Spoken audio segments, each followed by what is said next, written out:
Pues, ¿quiénes somos? Para empezar, bueno, yo soy Rocío Barros, soy responsable de un grupo de investigación dentro del ICRAM que se dedica a medio ambiente, toxicología y sostenibilidad, y hoy voy a compartir esta charla con mi compañera Blanca, que pertenece también al grupo y es profesora dentro del área de bioquímica.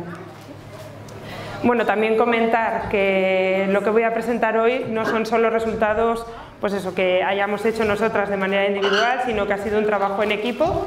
Y bueno, pues no solo del grupo del ICRAM, sino también pues de la colaboración con otros profesores como Carlos Raz, que creo que todavía no ha llegado. Y bueno, también es una colaboración con otras universidades como la Autónoma de Madrid y la Universidad del Sureste de Irlanda.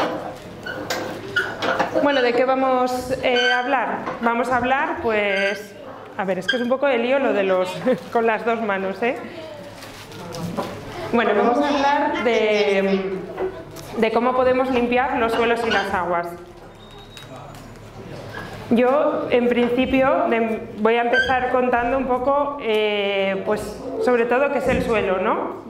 Antes de ponernos a hablar directamente con el tema de los microorganismos que se pueden comer los tóxicos, pues me gustaría empezar un poco con una sensibilización pues del suelo, porque me parece que por algunas razones es como el recurso olvidado. O sea, siempre pensamos en el agua, ¿no?, como un recurso que para nosotros es muy importante, porque bueno, pues al final nos afecta directamente. Si el agua está contaminada, pues estamos, ¿no?, como preocupados de que ese agua esté limpia y que no nos haga daño. Si el aire está contaminado, pues pasa un poco igual. No queremos eso, pues que se contaminen las ciudades con los coches, porque bueno, pues nos afecta, ¿no?, a respirar. Y el suelo siempre es como algo que está ahí, sobre el que estamos, pero realmente muchas veces pues no le damos esa importancia que tiene. Entonces, bueno, mi papel de hoy es un poco a ver si puedo sensibilizaros, aparte de lo que os vamos a contar, en que el suelo realmente pues es más importante de lo que nos pensamos. Bueno, el suelo, pues ¿para qué sirve? Bueno, pues como veis ahí, ¿no? O sea, el suelo sirve para la agricultura. Al final, gracias al suelo, pues podemos producir alimentos. Podemos, bueno, pues se utiliza también para la producción forestal, como por ejemplo en la zona de la demanda aquí en Burgos, para la ganadería. Es también, digamos, nuestra base en las ciudades, en las zonas industriales. Y bueno, como vemos aquí, pues no hay ningún problema, ¿no? O sea, vemos que se está haciendo un uso del suelo, pues, bueno, pues bonito, normal, ¿no? Bueno, pues no todo es tan bonito. Bueno, viendo esta imagen, por ejemplo, de la zona de Almería, se ve cómo en 16 años una zona, ¿no?, ha pasado de ser, bueno, pues unos suelos, digamos, naturales, a pasar a ser lo que se llama el mar de plástico. Bueno, se ve cómo, o sea, la agricultura ha cambiado totalmente el uso del suelo de esa zona. Por otro lado, pues las industrias, bueno, y no solo las industrias, no sé vosotros, pero yo me acuerdo de cuando era pequeña de ir a 1 kilómetro andando del pueblo con mi abuela a tirar la basura al lado de las vías del tren, porque era donde se tiraban. Entonces, bueno, pues al final muchas veces el suelo también es como el vertedero, ¿no? O sea, lo utilizamos para tirar la basura y, bueno, pues con imágenes como estas, pues hay miles. Muchas veces les damos clase también, bueno, a los niños damos talleres y les ponemos siempre dos fotos, pues una de una playa sucia y les decimos, ¿queréis ir a esta playa? Y todos gritan, ¡no! Les ponemos la playa limpia y todos sí. Pues bueno, pues al final hay que pensar, ¿no?, que queremos pues ese ambiente limpio. ¿Y cuál es el problema? Pues bueno, pues de hacer un mal uso, ¿no?, del suelo, o sea, un uso que no sea sostenible, una agricultura no sostenible, un uso industrial no sostenible. Pues por ejemplo la deforestación, como puede pasar en la zona de Asia o en el Amazonas por la producción del aceite de palma, contaminación de zonas industriales, que es un poco también lo que vamos a hablar Blanca y yo hoy. Temas de minería, bueno, esto es una imagen por ejemplo de extracción de cobalto en el Congo. Bueno, pues si la minería no se hace de manera sostenible, pues tiene problemas ambientales, y no solo ambientales, sino también sociales. Y otro de los problemas también de los suelos dentro de las ciudades, pues es lo que llamamos el soil sealing, o sea, el sellado del suelo. Al final estamos haciendo que ese suelo quede debajo de las ciudades y no esté en contacto pues, con la atmósfera. Bien, pues nos pensamos que el suelo no es tan importante y sin embargo pues el suelo al final es un recurso que es finito, no es renovable y que tarda hasta 100 años en que se forme un centímetro de suelo nuevo. Y si vemos esta imagen, vemos que el suelo realmente es el corazón digamos, del planeta. ¿Por qué? Porque al final el suelo está interconectado pues, tanto con la atmósfera, con nosotros, con la litosfera, con los ríos, o sea, todo lo que pasa en el suelo realmente se filtra y pasa a los ríos. Hay un intercambio de gases del suelo a la atmósfera y por tanto pues tenemos que tener en cuenta que es ese corazón. Aparte de lo que os he enseñado antes, pues el suelo no solo es capaz, digamos, de tener esas funciones, sino que tiene unas funciones que van mucho más allá. Por ejemplo, el suelo ha sido, pues por ejemplo, nos sirve como herencia cultural, lo tenemos aquí en Atapuerca, ¿vale? O sea, que ha sido capaz de conservar pues, yacimientos históricos. Además, el suelo, por ejemplo, puede mejorar también y ayudar al cambio climático porque las plantas pueden absorber ese CO2 y se puede mantener en el suelo y hacer un reservorio de CO2 y mejorando el cambio climático. Bueno, aquí hay varias funciones, ¿no? O sea, nos sirve también pues eso, como fuente de carbono para regular el clima, también es la base de las infraestructuras, pero lo que tenemos que saber es que el suelo es vida. El suelo tiene biodiversidad, ¿no? Muchas veces lo vemos y es como que fuese un trozo de tierra que ahí pues no hay nada. Y realmente, pues si analizamos una cucharilla de café del suelo, pues vemos que puede contener hasta 1 billón de bacterias con 10.000 especies diferentes, 1 millón de células, 1 millón de hongos, no solo las setas que vemos por fuera, sino dentro, un montón de microorganismos, de meso, macrofauna, lombrices, pequeños mamíferos. Por tanto, creo que se ve, ¿no?, que el suelo es algo más que un trozo de tierra, sino que es vida. Bueno, y lo bueno es que estos últimos años ha ido tomando también interés, ¿no? O sea, y preocupación. Más que interés, yo creo que hay una preocupación de que el suelo es importante. Y bueno, pues el 5 de diciembre se celebra el Día Mundial del Suelo.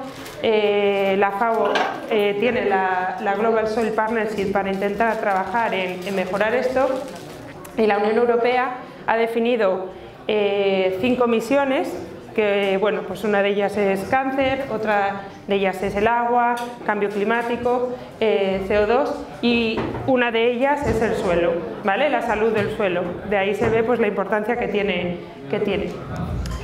Bueno, por hacer un poco de promoción, que también es importante, lo que os voy a contar ahora, ¿vale? Aparte, ya después de esta sensibilización vamos a contaros qué estamos haciendo nosotros para poder trabajar y mejorar en la biodiversidad del suelo. Bueno, pues trabajamos en estos 3 proyectos. Si queréis podéis escanear el código QR para poder uniros a las redes sociales. Y bueno, pues son 2 proyectos de descontaminación con microorganismos y con plantas, que es lo que Blanca y yo os vamos a cantar, Greener y Biosismo. Y bueno, Tribiome es un proyecto nuevo en el que estamos trabajando en cómo analizar los microbiomas de la producción de trigo, pues para disminuir la fertilización asociada a la producción de cereal. Vale. Bueno, pues yendo un poco ya ahora al grano de cómo podemos limpiar los suelos gracias a los microorganismos, pues ahí es importante entender que igual que nosotros tenemos nuestra flora intestinal, la tierra y los suelos tienen su propia flora intestinal. Es decir, ningún suelo, ¿vale?, tiene los mismos microorganismos. Los suelos que están, los suelos de la agricultura tienen pues es un microbioma diferente. Y los suelos industriales tienen otro diferente. Y estudiarlos y entender qué microorganismos están asociados a cada una de esas actividades, pues es importante para poder mejorar y poder ser más sostenibles. Bueno, pues en el proyecto Greener trabajamos en cómo desarrollar tecnologías de bioremediación de suelo, ¿vale? ¿Qué es la bioremediación? Al final bueno, pues cogemos un suelo que tenga una contaminación con hidrocarburos y en ese suelo pues realmente hay unos microorganismos. Esos microorganismos son capaces, pues por un lado, de comerse los hidrocarburos, ¿vale?, los aceites que están en el suelo y convertirlos en agua y CO2. No todos los microorganismos que hay ahí son capaces de hacerlo, pero hay microorganismos que están a gusto y les gusta, digamos, o sea, tienen la capacidad de comerse esa contaminación. Entonces, hay dos tipos de estrategia, ¿vale? Por un lado es estimular esos microorganismos, es decir, bueno, pues si a un microorganismo le faltan nutrientes, es darle unos nutrientes para que pueda, digamos, estar más contento y pueda comer mejor y aparte, pues reproducirse. Y por otro lado, bioaumentar quiere decir que si sabemos que un microorganismo concreto es capaz de eliminar un contaminante, podemos crecerlo en el laboratorio y echarlo en el suelo para mejorar, digamos, como aumentar, ¿no?, la población de ese microorganismo. Bueno, por si no lo habéis entendido, que seguramente sí, es básicamente el Pac-Man. Es decir, los microorganismos que son capaces de comerse los hidrocarburos sería pues el Pac-Man amarillo, ¿no? Y bueno, si les damos unas cerezas pues puede ir más rápido o se pueden multiplicar para poder comer los microorganismos. Bueno, dentro de este proyecto hemos analizado 3 suelos contaminados con hidrocarburos. Uno ha sido una fábrica de azúcar en Irlanda, un parque de maquinaria en España y una zona petrolífera en China. Bueno, estos 3 suelos tienen una contaminación similar, los hemos caracterizado y luego hemos utilizado técnicas avanzadas de biotecnología, lo que serían las técnicas de ómica, ¿vale? Metagenómica, transcriptómica y metaproteómica. Bueno, volviendo al Pac-Man, para entenderlo, bueno, pues hacemos el análisis de metagenómica para ver quién está en ese suelo, o sea, qué microorganismos hay. Tenemos el Pac-Man, el fantasma rojo, el fantasma azul. Bueno, pues así podemos analizar qué microorganismos tenemos ahí. Vale. Con la transcriptómica, pues ahí analizamos quién manda, es decir, qué microorganismo, bueno, porque con la metagenómica vemos qué microorganismos hay, pero pueden estar vivos o muertos. Al final, simplemente analizamos, digamos, el ADN. ¿Quién manda? Pues realmente quién está ahí moviendo el cotarro, ¿no? ¿Quién es el que se está comiendo los contaminantes? ¿Y qué hacen? Es decir, pues qué es lo que están haciendo, o sea, qué proteínas se están expresando para poder degradar un contaminante. Bueno, viendo un poco los resultados, no voy a entrar mucho en detalle, pero al final sí que vimos, bueno, en esta gráfica de aquí sí que vimos que, bueno, este suelo de España que estaba limpio, pues tiene una biodiversidad muchísimo mayor que estos 3 suelos que estaban contaminados, ¿vale? Así que la contaminación afecta, porque no todos los microorganismos que hay son capaces de comerse los hidrocarburos. Bueno, analizando también qué microorganismos, digamos, hay en los 3 suelos, vimos que había 111 géneros de microorganismos similares. Esto nos ayuda pues, para poder ver que hay microorganismos que son comunes en las 3 zonas, lo que quiere decir que hay microorganismos, nos permite identificar que hay microorganismos que son capaces de degradar esos hidrocarburos, ¿vale? En concreto, bueno, pues se ve que hay Pseudomonas, Dieptia, Rizobacter, ¿vale? Son los mayores géneros que hay dentro de las 3 zonas. Además, con esa información somos capaces de ver, bueno, porque al final ahora pues toda la información no está pues disponible, ¿no? O sea, la información de esos microorganismos, el genoma, digamos, está totalmente disponible para saber qué es lo que hace cada uno de ellos y somos capaces de identificar que, bueno, pues que muchos de esos microorganismos tienen en común genes que son capaces de degradar esos hidrocarburos. Vale. Y por último, viendo qué hacen, bueno, ya analizando, digamos, las proteínas que hay en el suelo, pues lo mismo, vemos que al final el suelo que está menos contaminado, que es el de Irlanda, está más cerca a un suelo no contaminado, mientras que los suelos más contaminados son los que están más alejados. Además, bueno, pues vimos que había proteínas que estaban relacionadas directamente con la degradación de hidrocarburos y que el que más presencia de esas proteínas tiene es el suelo que está más contaminado, que es el de China. Bueno, ¿y para qué nos sirve todo esto? Porque al final es mucha información que hay que darle un uso. Bueno, pues esto nos permite mejorar las tecnologías de bioremediación, sobre todo pues ir como más al grano, ¿vale? Y hacer bioremediación in situ, es decir, no tener que extraer el suelo para poder limpiarlo, sino directamente aplicar microorganismos, lo que permite pues eso, que no haya una pérdida del recurso. Con esta información, por ejemplo, pues se han hecho experimentos pues, en 1 tonelada y ahora se están haciendo experimentos a gran escala por la empresa Acciona en Madrid. Y bueno, y aquí en un ensayo que realizamos en estos contenedores vimos que al final, aplicando microorganismos que sabemos que pueden degradar esos contaminantes y estimulándolos, por ejemplo, echando un vermicompost, ¿vale? Vemos que hay este sería sin ningún tratamiento, o sea, al final no se está degradando esos hidrocarburos, y en estos vemos que hay una disminución de la concentración de los contaminantes, por tanto, funciona. Bueno, ¿y qué podemos hacer? Vale, pues yo ya os he contado lo que podemos hacer nosotros, ¿vale? Desde la investigación. Pero bueno, yo creo que sobre todo por vuestra parte es tener esa conciencia pues de que hay que mantener el suelo vivo, porque el suelo es vida, y a veces vemos todo como que está muy lejos, o sea, como que no nos toca, ¿no? Como, ¿qué voy a hacer yo por el aceite de palma en Asia? Pues vamos a intentar poner un ejemplo pues más cercano. Bueno, perdón, ¿qué podemos hacer? Actuar, ¿vale? Se me había olvidado esta diapositiva, ¿vale? Podemos actuar porque cada decisión individual tiene su impacto. Y bueno, un ejemplo pues sería, por ejemplo, el cubo marrón, ¿vale? No sé, últimamente, no sé si os ha pasado, pero yo sí que he oído que hay mucha gente que no quiere utilizar el cubo marrón, que le da como pereza la tarjeta, que lío. Bueno, pues hay gente que no lo quiere usar. Bueno, pues al final el cubo marrón es algo que nosotros podemos hacer para ayudar al suelo, o sea, porque al final es, bueno, pues el compost ahora mismo no se utiliza en la agricultura porque tiene una cantidad de plásticos muy grande.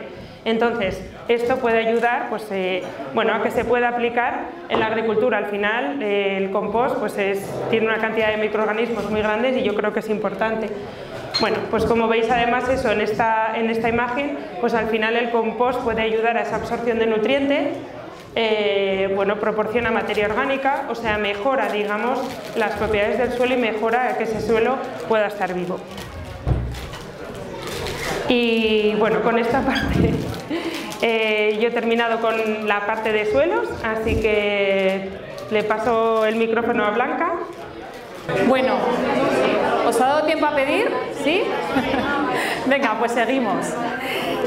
Bueno, buenas tardes, yo soy Blanca. Nada, me sumo a los agradecimientos de mi compañera Rocío. Y nada, bueno, pues gracias por haber venido aquí, bueno, y a los organizadores por darnos esta oportunidad de visualizar un poco la investigación que se hace aquí en la universidad.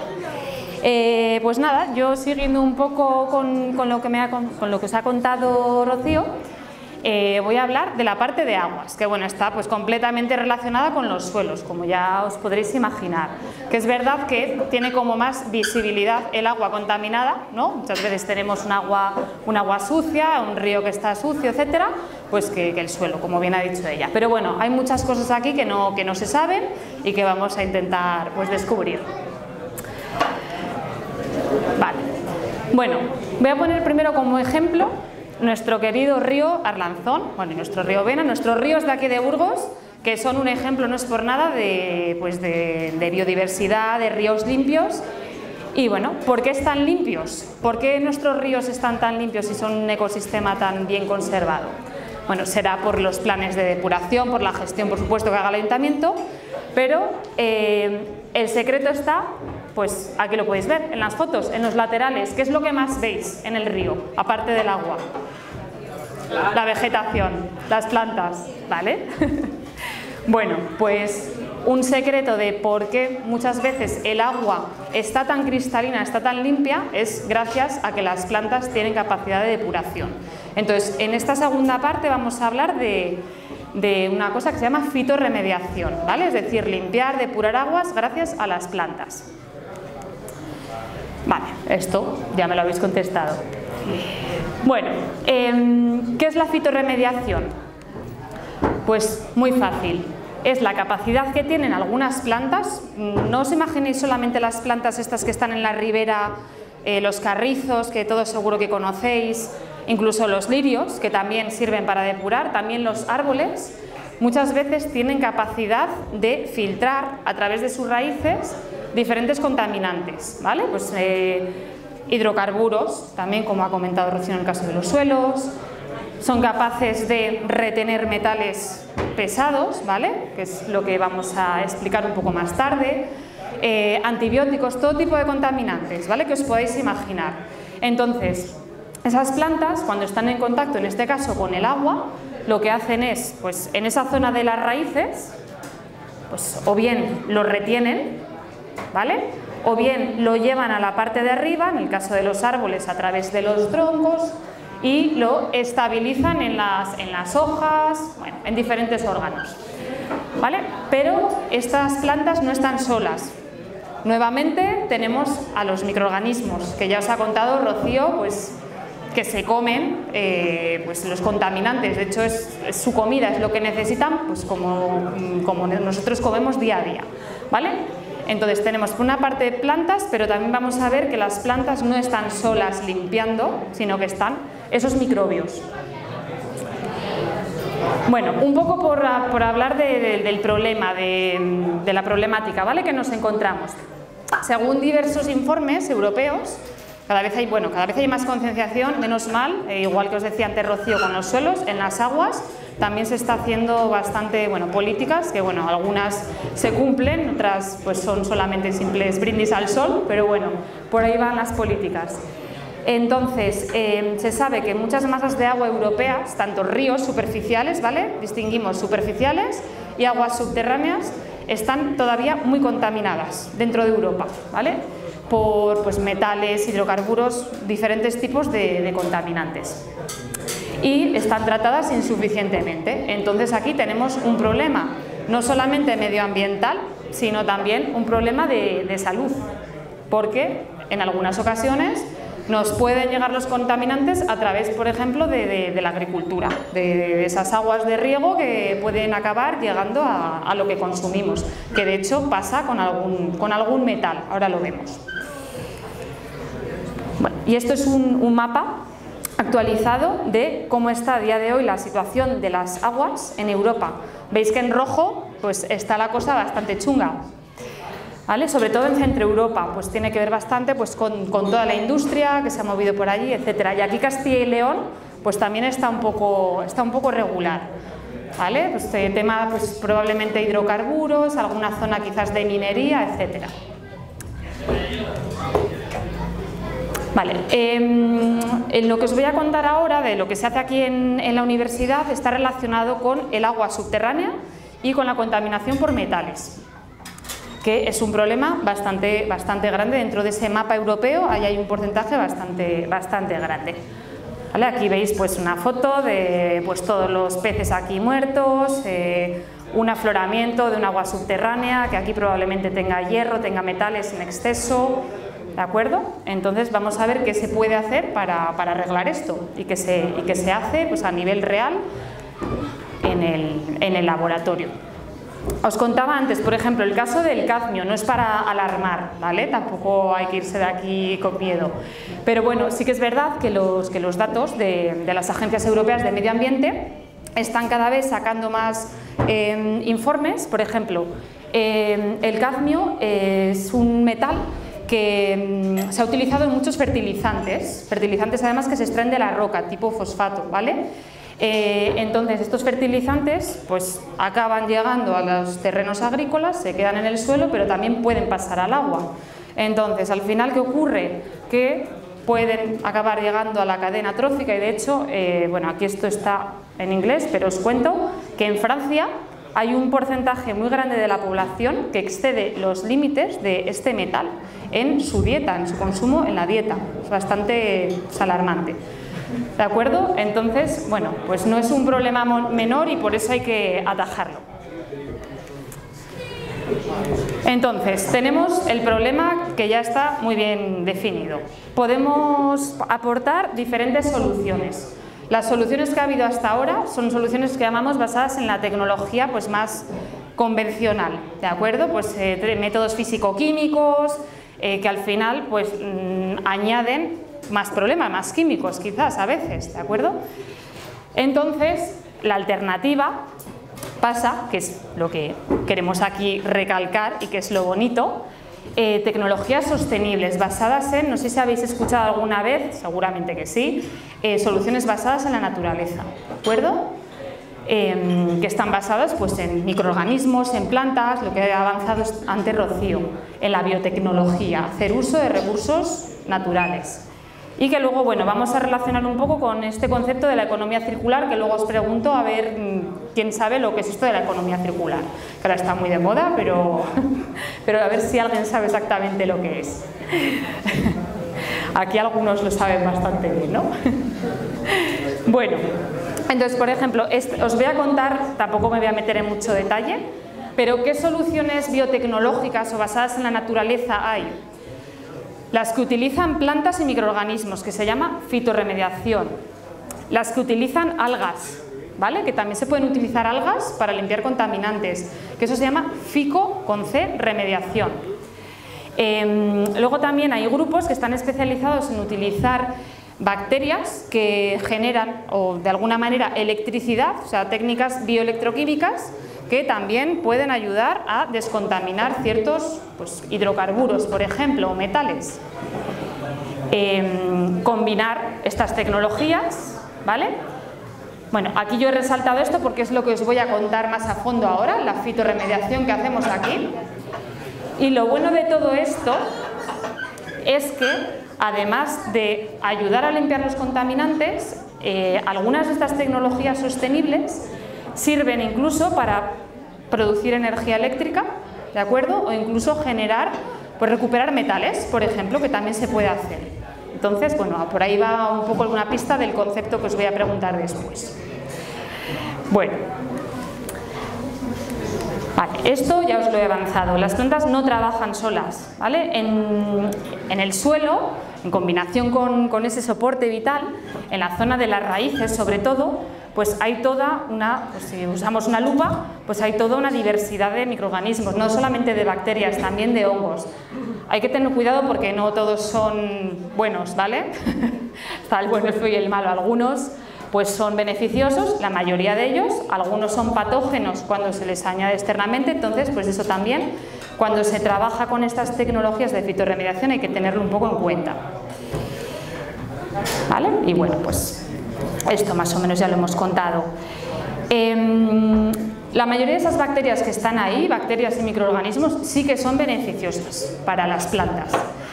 Y de hecho, si la planta estuviera sola, ¿creéis que podría limpiar por sí misma los contaminantes? O sea, si estuvieran solo las raíces y nada más, lo que es la estructura. No, ¿verdad? Vale. Casi todos los compuestos que se liberan por ahí abajo, en la zona de las raíces, se deben a la acción de las bacterias que se llaman promotoras del crecimiento vegetal, ¿vale? Estas bacterias pues que sintetizan diferentes compuestos que ayudan a la planta a crecer, a defenderse, a que absorban los contaminantes, a que sean más solubles, ¿de acuerdo? Entonces, esto es el concepto que manejamos aquí, plantas junto con bacterias. Y bueno, ya, por ir al grano, que si no me enrollo mucho, como no llevo mucho tiempo, ¿no? Vale. Vale, y aquí en relación con aguas y con plantas, ¿qué es lo que hacemos en la Universidad de Burgos? Pues bueno, nuevamente, no he puesto aquí el código QR, pero bueno, sí que es interesante. Luego vuelvo para atrás. Dos de los proyectos que se llevan a cabo aquí en la universidad están íntimamente relacionados con depuración de aguas a través de biotecnología, ¿vale? Greener y biosismo.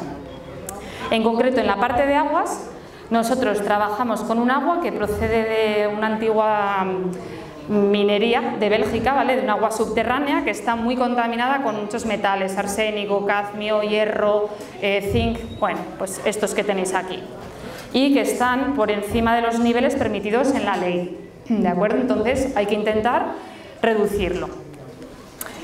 Lo que venimos haciendo ya desde hace varios años aquí en la UBU con todo este equipo, bueno, pues lo primero que se hizo con 10 especies acuáticas que podéis encontrar ahora paseando por cualquier zona de la ribera, de aquí del Arlanzón, Elvena, podéis encontrar estas especies. Bueno, pues empezamos a hacer experimentos con estas plantas y el agua contaminada. El agua contaminada es real, o sea, nos lo mandaron desde allí, desde Bélgica, y pues estas plantas las pusimos ahí a crecer y vimos pues diferentes cosas que no nos vamos a meter ahora en lo técnico. ¿Vale? Estos son fotos de nuestros invernaderos, ¿vale? Ahí está Rocío con Sandra manipulando. Estas son imágenes también de las bacterias. Veis las plantas creciendo en ese agua que es así marrón porque tiene bastante contaminación. Bueno, entre los ensayos que hicimos, obviamente ver cómo les afectaba, pues cuando tú ves la planta después de unos días creciendo en agua sucia, contaminada, si le favorece o le perjudica. Entonces, pues bueno, vimos que algunas de esas 10 especies sí que crecían muy bien y otras, pues las pobres estaban chafadas. Con lo cual, decidimos de esas 10 especies, que es lo que estamos haciendo a día de hoy, de esas 10 especies quedarnos con 2 para seguir haciendo experimentos, ¿vale?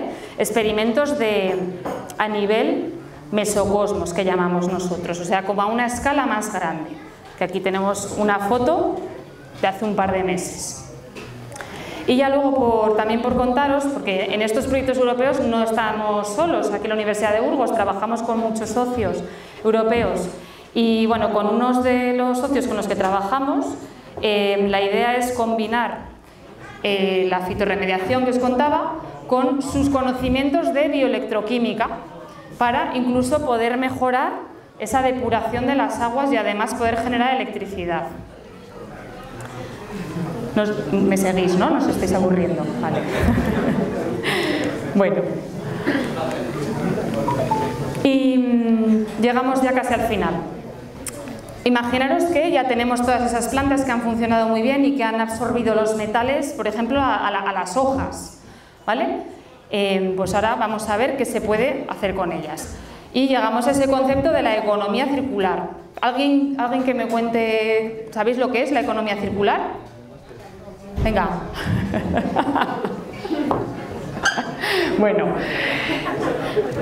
pues como su nombre indica, lo voy a contar yo peor que tú, Mario. Venga, contad lo que es la economía circular, chicos. Venga. Bueno, la economía circular es, como su propio nombre indica, es circularizando. Voy a matar. En este caso, para las cosas se podría reutilizar los metales que contienen las plantas y de alguna forma pues, se podría valorizar para meterlo de nuevo en el sistema económico y como productos o utilizarlo en algún otro proceso. Muy bien, claro que sí. Gracias.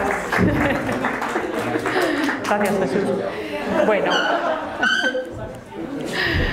Bueno, pues como ha dicho Jesús, muchas gracias, Jesús, pues imaginaros, pues después de... Estas son unas de las especies con las que trabajamos, el carrizo, ¿vale? Y aquí he puesto petunias porque para fitorremediación a veces también se utilizan especies que son ornamentales, que también tiene su interés. ¿Qué se puede hacer? Pues lo que ha comentado Jesús, pues para cerrar el círculo y para aprovechar al máximo los recursos, se pueden, por ejemplo, recuperar metales, se puede hacer compost, se puede incluso a partir de estas plantas ornamentales extraer aceites esenciales, ¿de acuerdo? Bueno, pues digamos que no solamente se queda ahí, que se puede cerrar el círculo, de hecho es a lo que se debería tender hacia la economía circular, ¿de acuerdo? Y nada, creo que esta es la última diapositiva. Aparte de pues, todas las ventajas que os he ido comentando de la fitorremediación, pues estos humedales artificiales que se crearían una vez que ya es a gran escala, pues tiene más ventajas. Por ejemplo, atraer polinizadores, ¿vale? Y cumplir así con estos objetivos que nos está marcando Europa, cada vez más verdes dentro de este Pacto Verde, dentro de estas estrategias de biodiversidad, etc. ¿Vale? Entonces, pues bueno, son todo ventajas. Pero bueno, el camino todavía estamos ahí investigando bastante y ahí está la cosa, que es muy interesante este mundo. Y bueno, pues muchísimas gracias a todos por venir, por escucharnos y bueno, por supuesto a todo el equipo, que parte de él está por aquí esta tarde. Así que nada, gracias.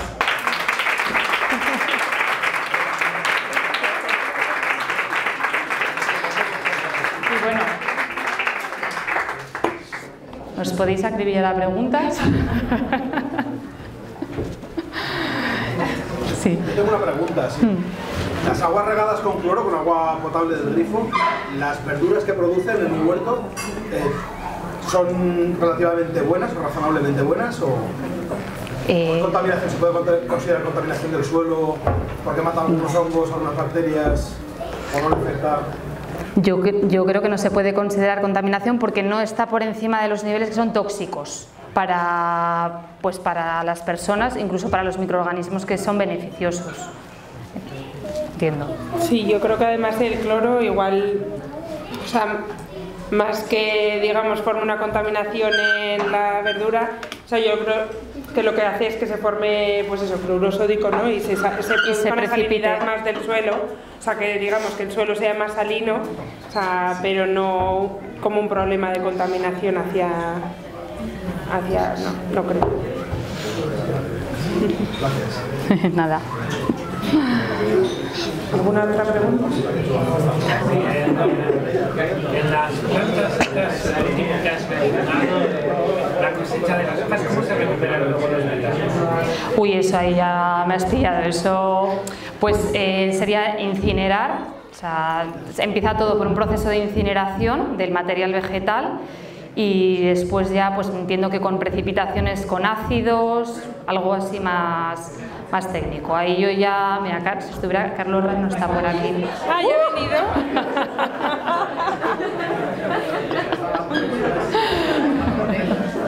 Sí, nada, pobre. Bueno, luego... sí, bueno, lo que os ha dicho Blanca, yo creo que al final se puede recuperar los metales a partir de incineración, pero bueno, también las plantas, por ejemplo, se pueden quemar para hacer como biochar, o sea, que el biochar al final también se utiliza pues para agricultura o para otro tipo de usos. O sea que, bueno, no siempre se recuperan los metales, pero la planta se puede quemar, ¿no? Para producir otro tipo de compuestos.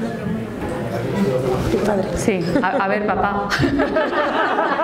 Perdón, las lombrices con las que pescamos las musas son muy importantes.